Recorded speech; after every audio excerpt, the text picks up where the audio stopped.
A voz dos profetas ainda ecoa e Deus te chama a escutar. Estamos reunidos em nome do Pai, do Filho e do Espírito Santo. Amém. Hoje, nessa quinta-feira, dia 16 de outubro, Senhor, nós nos reunimos mais um dia para começar a escutar a Tua voz, a Tua palavra, com muita humildade. A Tua palavra hoje fala da dureza dos corações, dos que ouvem, mas não acolhem, dos que veem, mas não deixam se tocar. Queremos ser terra boa, Senhor.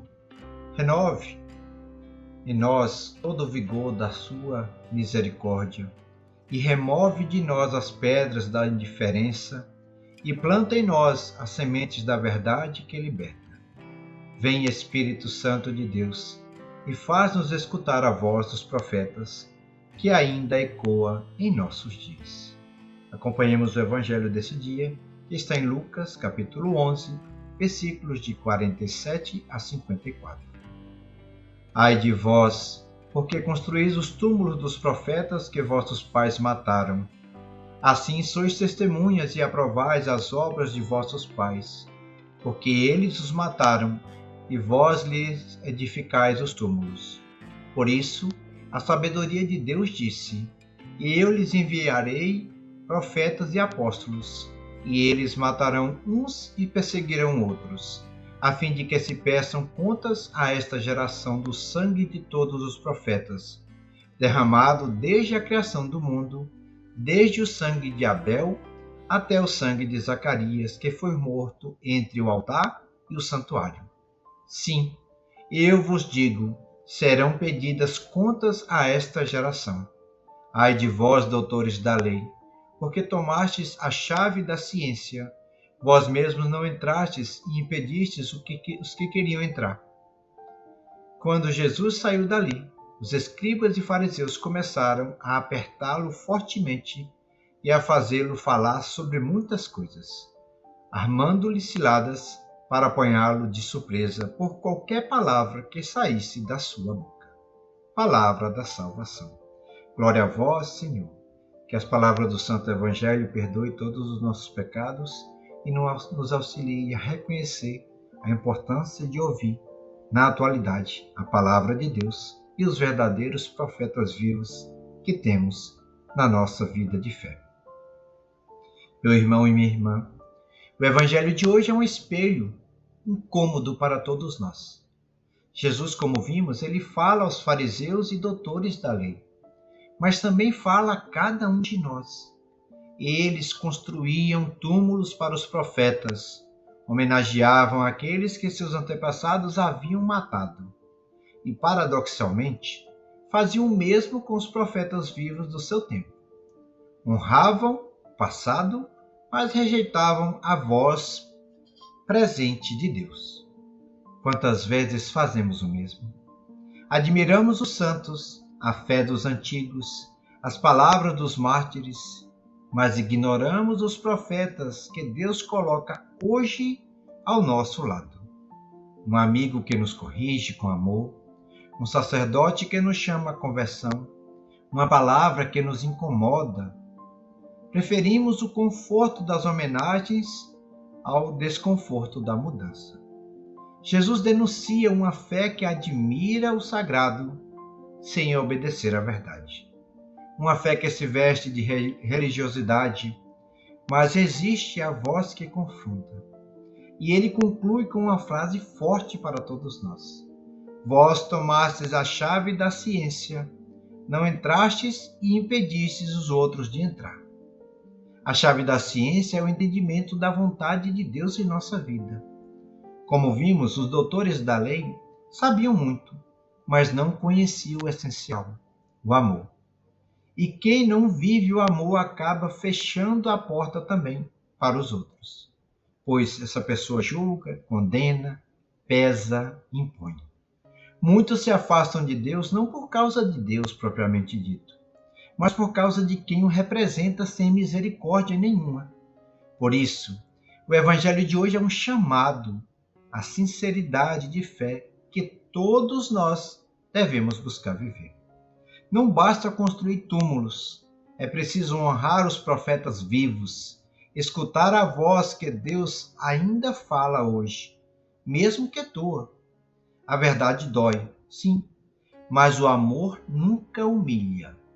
A verdade cura, e só quem a aceita pode caminhar em liberdade. Deus continua nos enviando profetas, sabia disso? Eles talvez não usem túnica nem cajado. Talvez estejam dentro da nossa casa, em nossa comunidade de fé, em nosso grupo de oração ou na própria consciência que o Espírito Santo desperta em cada um de nós. O importante é você ter verdadeiramente consciência que tem escutado o que Deus quer dizer ou apenas o que te agrada. O que verdadeiramente você quer? Escutar o que Deus quer dizer ou somente aquilo que te agrada? Ah, não quero saber desse evangelho porque ele é muito forte, é muito pesado. Quero um evangelho onde Jesus sinaliza para a gente a sua misericórdia, as bem-aventuranças. E não é bem assim. Por isso peçamos em oração. Senhor Jesus, hoje queremos pedir-te, Senhor, um coração dócil e atento. Quantas vezes resistimos à tua voz? Quantas vezes nos fechamos quando a tua palavra quer nos corrigir? Dá-nos humildade, Senhor, para acolher a verdade, mesmo quando ela nos fere, para nos curar depois. Não queremos ser túmulos da fé, mas terra viva onde o teu Espírito floresce diariamente. Purifica nossas intenções, cura nossas feridas e abre os nossos ouvidos para ouvir o que o Senhor nos diz hoje. Senhor, se temos sido pedra no caminho dos outros, se com nossas atitudes impedimos alguém de te encontrar, tem piedade de nós e transforme o nosso coração. Faze-nos instrumentos de vida, não de peso, de reconciliação, não de julgamento. Assim seja. Amém. Hoje, o Senhor te convida a ouvir o profeta que ele te enviou. Talvez seja aquela palavra que te incomoda, aquele conselho que te confronta, aquela situação que te obriga a mudar. Não rejeite a voz de Deus porque ela fere o orgulho seu muitas vezes. Mas pelo contrário, abrace-a porque ela cura a alma. Seja também você um profeta na sua vida e assim vai ser profeta na vida dos outros. Profeta não é quem grita, mas quem testemunha a verdade com amor. Profetizar, meu irmão e minha irmã, é ser presença de Deus, onde há indiferença, é anunciar a esperança, onde há dor, é perdoar, onde há ferida. Hoje, pergunte a si mesmo: tenho sido instrumento de fé ou barreira para a vida dos outros? Tenho usado a chave da fé para abrir ou para fechar os corações? Deixe que o Espírito Santo te transforme. A voz profética ainda ecoa e Deus te chama a ser, sim, parte dela no mundo atual. Senhor Jesus, obrigado por tua palavra, pois ela é viva e verdadeira em cada um de nós. Que possamos ser teus profetas de amor, sem medo de servir e sem medo da verdade. Em nome do Pai, do Filho e do Espírito Santo. Amém. Se essa oração tocou você, deixe seu amém nos comentários, curta e compartilhe para que mais corações sejam alcançados por Deus. E ao final desse vídeo, te convido a assistir a um outro vídeo aqui do nosso canal. Deus não quer aparência, Ele quer teu coração. A oração de ontem para continuar esse caminho de conversão anterior. Fique com Deus e até amanhã.